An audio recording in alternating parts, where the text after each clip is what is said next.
राम रहीम को आप सभी जानते ही होंगे। आजकल जेल में हैं और पैरोल पर चुनावी समय में आए हुए थे। उन्हें एक और झटका लग गया है। राम रहीम को माननीय सुप्रीम कोर्ट से बड़ा झटका लगा है, क्योंकि गुरु ग्रंथ साहिब बेअदबी मामले में हाई कोर्ट द्वारा लगाई गई रोक अब हटा दी गई है। यह मामला बरगाड़ी में श्री गुरु ग्रंथ साहिब जी की बेअदबी से संबंधित है, जिसमें राम रहीम पर गंभीर आरोप लगे हैं। मार्च में पंजाब और हरियाणा हाई कोर्ट ने इस मामले में 3 मुकदमों की जांच पर रोक लगा दी थी, लेकिन अब माननीय सुप्रीम कोर्ट ने इस रोक को हटा दिया है। तब राम रहीम पर लग रहा है कि शनि का प्रकोप फिर से चालू हो गया है। सुप्रीम कोर्ट की बेंच, जिसमें न्यायमूर्ति BR गवई और न्यायमूर्ति KV विश्वनाथन शामिल थे, ने हाई कोर्ट द्वारा लगाई गई स्टे को खत्म कर दिया है। इसके साथ ही कोर्ट ने राम रहीम को नोटिस जारी किया और नोटिस में बोला है कि 4 हफ्तों में जवाब दो।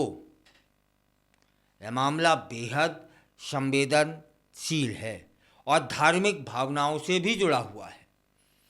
पंजाब सरकार ने हाई कोर्ट के इस आदेश को सुप्रीम कोर्ट में चुनौती दी थी, जिस पर आज सुप्रीम कोर्ट ने अपना फैसला सुना दिया।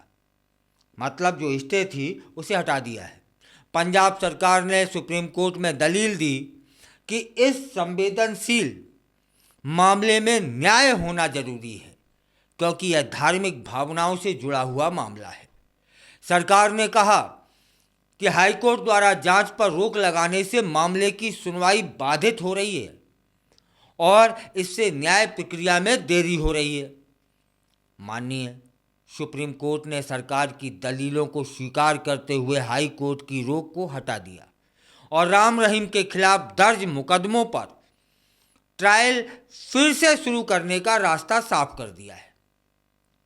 गौरतलब हो कि राम रहीम को हर चुनाव से पहले पैरोल पर रिहा किया जाता रहा है, जिससे उसे थोड़ी राहत मिलती थी, लेकिन सुप्रीम कोर्ट के इस फैसले के बाद उसकी मुश्किलें बढ़ गई हैं और अब निचली अदालत में उसके खिलाफ ट्रायल जारी रहेगी।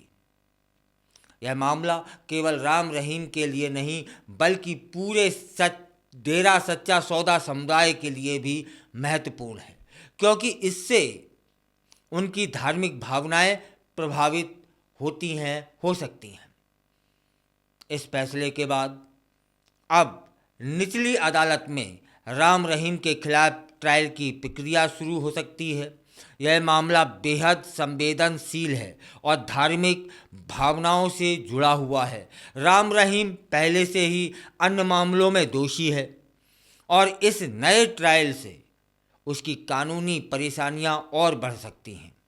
माननीय सुप्रीम कोर्ट के इस निर्णय का व्यापक असर हो सकता है, क्योंकि इससे न केवल राम रहीम की कानूनी स्थिति प्रभावित होगी, बल्कि यह पूरे पंजाब और हरियाणा में धार्मिक समुदायों के बीच तनाव इधर से उधर का हो सकता है। ऐसे मामलों में अक्सर राजनीतिक दल भी अपनी रोटियां सेकने का प्रयास करते हैं, जिससे स्थिति और बिगड़ जाती है। इससे पहले भी राम रहीम पर कई गंभीर आरोप लगे और उनके समर्थकों ने हमेशा उसकी रक्षा करने का प्रयास किया, लेकिन अब जब ट्रायल फिर से शुरू होगा तो यह देखना होगा कि क्या राम रहीम अपने बचाव में कोई ठोस तर्क पेश कर पाता है या नहीं। सुप्रीम कोर्ट का यह फैसला उन लोगों के लिए एक महत्वपूर्ण संदेश है जो कानून को अपने हाथ में लेने का प्रयास करते हैं।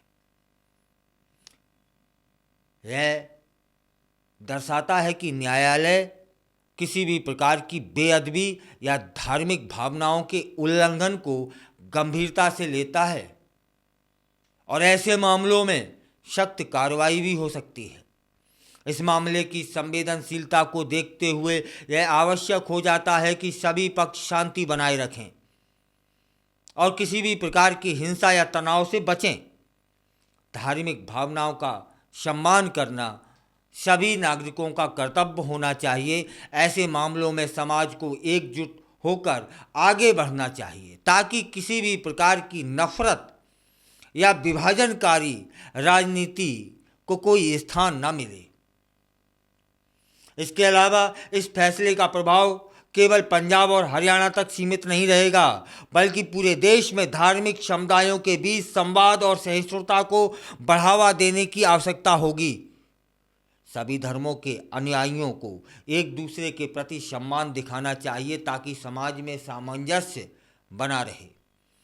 राम रहीम जैसे विवादास्पद व्यक्तियों के मामलों पर मीडिया की नज़र हमेशा बनी रहती है। ऐसे मामलों में मीडिया की जिम्मेदारी होती है कि वह तथ्यात्मक जानकारी प्रदान करें, किसी भी प्रकार की अफवाहों या गलत सूचनाओं से बचने का प्रयास करें। इससे समाज में सही जानकारी पहुंचेगी और किसी भी प्रकार की गलतफहमी पैदा नहीं होगी। आखिरकार हमें यह समझना होगा कि न्याय प्रक्रिया समय ले सकती है, लेकिन इसका पालन करना आवश्यक है। सभी पक्षों को धैर्य रखना चाहिए और अदालत के फैसले का सम्मान करना चाहिए। इससे न केवल कानून व्यवस्था मजबूत होती है, बल्कि समाज में विश्वास भी बढ़ता है। माननीय न्यायालय के इस फैसले ने एक बार फिर साबित कर दिया कि कानून सभी के लिए समान है, चाहे कोई भी व्यक्ति कितना ही शक्तिशाली क्यों ना हो। कई लोग देखे हैं ना, कई पैसे वाले जेल में सड़ रहे हैं, कई नेता जेल में सड़ रहे हैं, बाहर नहीं निकल पा रहे। कई इस तरह के धार्मिक लोग या धार्मिकी का चोला ओढ़े लोग जेल में हैं। कानून सर्वोपरि है, चाहे कितने शक्तिशाली हो, बच ना पाएंगे, देर हो सकती है।